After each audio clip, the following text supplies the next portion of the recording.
Black and White Sports supporters, let's talk more about the CBA.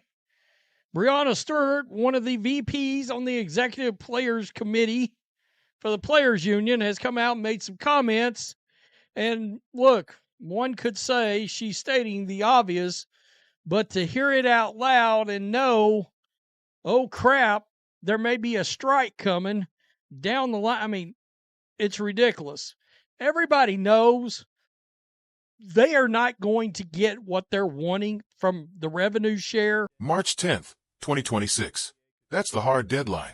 And Breanna Stewart, one of the WNBA Players Association's most influential voices, went on the record admitting she doesn't know if a deal will be reached. Not hopeful, not cautiously optimistic. She said she honestly doesn't know. After a long, deliberate pause, she told Fox News Digital that she genuinely isn't sure the season will start on time. That pause. It's the sound of concern wrapped in diplomacy. This is exactly the nightmare scenario many feared. The WNBA is poised for what could be its biggest season ever. 2 new expansion teams in Portland and Toronto. A record-breaking TV deal finally coming into effect. Caitlin Clark's highly anticipated second season. Angel Reese aiming to prove herself again.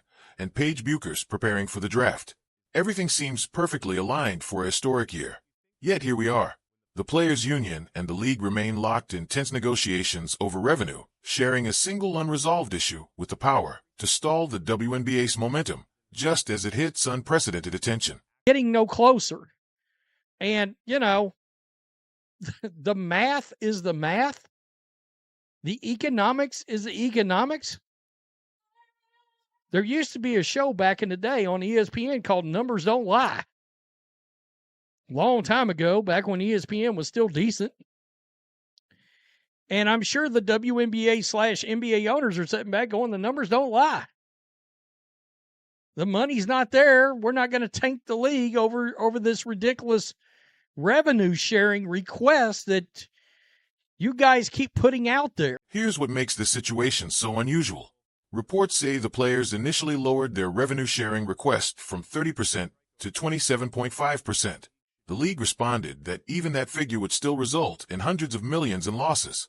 So the union adjusted again, dropping it to 26%, as if that extra 1.5% could suddenly shift the entire financial equation. From the league's perspective, it doesn't. The WNBA has largely held its ground because it believes the players are still pushing for a model that doesn't align with the league's financial structure. Stewart herself highlighted the core issue. The players want gross revenue sharing, while the league favors a shared basketball income model. In that approach, both sides first define what counts as basketball-related revenue, and then split that pool. Simply put, it's the difference between dividing the entire pie versus splitting what's left after expenses. According to the league, historical financial statements show the WNBA has relied heavily on NBA support. From that angle, officials question how a flat percentage of total revenue would work while the league continues striving for consistent profitability. And won't get delayed. Although, I mean, I do wonder if they couldn't figure out how to get it in if it's 10 days after that or whatever. Nonetheless, that's where they want to have the framework done. We also don't know, are they going to be willing to push the season? This is something we haven't heard. I'd love to know. Are they going to be willing to push the season later? Because, you know, FIBA is in September, too. They got to stop the season for that. Are they going to be willing to slide down into, let's just keep it real, But here's what may really be happening behind the scenes. Reports indicate there could be growing division within the Players Union itself. Stewart, one of 7 members on the Executive Players Committee, is part of a group that insiders say isn't fully aligned. Some members appear ready to finalize a new CBA, while others want to continue pushing for a stronger revenue-sharing model. Meanwhile, many players across the league seem to believe that holding their ground long enough will eventually force ownership to give in. The challenge, however, is that the WNBA operates under very different dynamics than leagues like the NBA, where players generate billions and negotiate from a position of immense leverage. The WNBA's financial history is more complicated. The league reportedly ran at a loss for many years, with last season described as a rare step toward profitability. Even then, financial margins remain relatively tight compared to larger professional leagues, making substantial revenue-sharing demands harder to meet. What's particularly striking is the shift in Stewart's tone. Just 10 days ago, she sounded far more optimistic about the negotiations. Now, her comments carry a noticeable caution, suggesting the situation may be growing more complicated behind closed doors as both sides weigh the league's finances and the potential consequences of a prolonged standoff. That the majority of the league, even though there's a split, the majority of the league still wants to hold out for this revenue share, and she's going, I don't think this is going to happen. Quote, I don't know. Yikes. Stewart told Fox News Digital after a long, thoughtful pause. Quote, I don't know if a deal gets done by March 10th. Part of me wants to say yes, but part of me is like, negotiations have been really slow back and forth. There needs to be some serious movement within the next week. Literally, I don't know. Well, they can literally send a proposal back to each other every single day.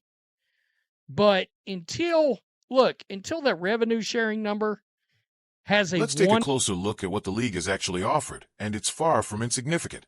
Reports indicate the WNBA has proposed paid housing for all players in the upcoming season, a major improvement in daily life. They've also offered higher base salaries, enhanced travel conditions, and expanded roster spots, concrete benefits that could take effect immediately. Yet the Players' Union seems to treat these proposals as secondary, with the primary focus remaining on revenue sharing. For many players, this has become a matter of principle.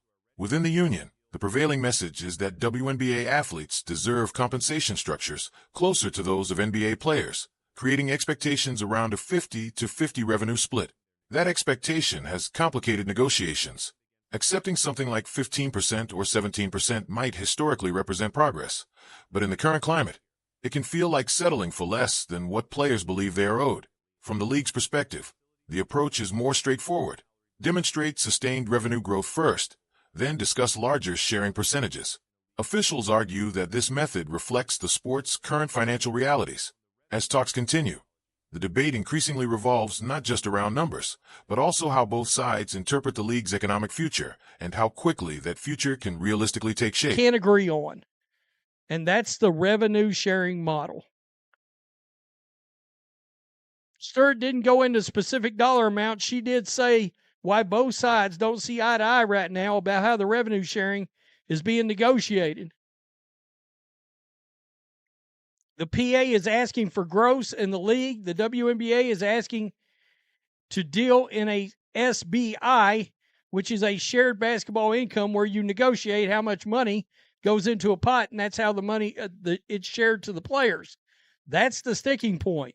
That's the part where anytime we get to those conversations, we are never on the same side.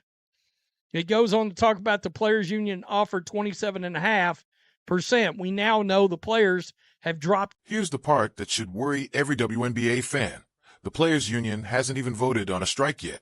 That vote is still being held back, and many insiders believe it's because leadership knows the outcome could be unpredictable. If the question were put to players right now, ahead of the March 10th deadline, there's a real possibility a strike could be authorized. Once such a decision is made public, reversing course becomes far more difficult. A strike vote shifts the entire tone of negotiations, ratcheting up pressure on both sides and making compromise significantly harder. Now consider the timeline. March 10th is just around the corner. Training camps are slated to begin in April, with the regular season scheduled to tip off in May. Without at least a basic agreement by that deadline, the league may have to consider tough alternatives, delaying the season or temporarily operating under the previous CBA while talks continue. Neither option is ideal. A delayed season would trigger a domino effect of scheduling conflicts. International commitments, arena availability, and television contracts all hinge on the current calendar. Add in the launch of 2 expansion teams, which face the challenge of assembling competitive rosters in a tight window, and the stakes rise even higher. Every week the season start slips, the rest of the schedule becomes more compressed. Push it too far, and the WNBA risks overlapping with the NFL season, a juggernaut that dominates sports viewership and could significantly impact ratings across the board. The league said the model would cause, quote, hundreds of millions of dollars of losses for our teams. So while the players like Stewart are standing in the ground, Liberty Star also knows the clock is getting much closer to midnight. quote, the 2026 season was a historic one, will be a historic one if we have it. I think from a number of different things, having a record-breaking TV deal finally coming into place, having two more teams with Portland and Toronto being added to the WNBA, it will be interesting to see if free agency happens fast, how much movement that will be. You're going to see players getting a lot more money than they ever have in the WNBA before. It's getting to a point now where both sides really need to be able to kind of adjust and adapt for each. But here's the part that rarely gets said out loud. The league might actually be willing to let this play out. In other words, ownership could be prepared to call the union's bluff, confident that public perception would likely favor them. When NBA players strike, many fans understand the context. Billions in revenue, massive contracts, and a league built on enormous profits. The WNBA story is different. If casual fans hear players asking for roughly 26% of gross revenue, while the league is still striving for consistent profitability, the argument may not land as clearly. The optics become even trickier considering the league has historically received significant financial support from the NBA. Yet the WNBA currently holds substantial momentum. Caitlin Clark, arguably the league's biggest star ever, is entering another highly anticipated season. Expansion teams in Portland and Toronto have invested heavily to join, and a major television deal is tied to a fixed schedule. Any delay or disruption could ripple across franchise operations, media contracts, and player planning. That's why some observers question the long-term risks of a protracted standoff. In the end, this debate isn't just about percentages, 20% versus 17%, but about the broader financial impact on players, teams, and the league if negotiations ultimately lead to a strike. Clear, and they have not wavered at all since all this started. She went from sounding real optimistic about 10 days ago to not sounding like she's like, eh. And you know what? I don't think it's because of the league. I think it's because she's watching. Breanna Stewart's uncertainty may be the most candid moment anyone has expressed about these negotiations. She admitted she doesn't know whether a deal will be reached by March 10th. Part of her likely wants to believe an agreement is imminent, but another part is watching the slow pace of talks and realizing time is running out.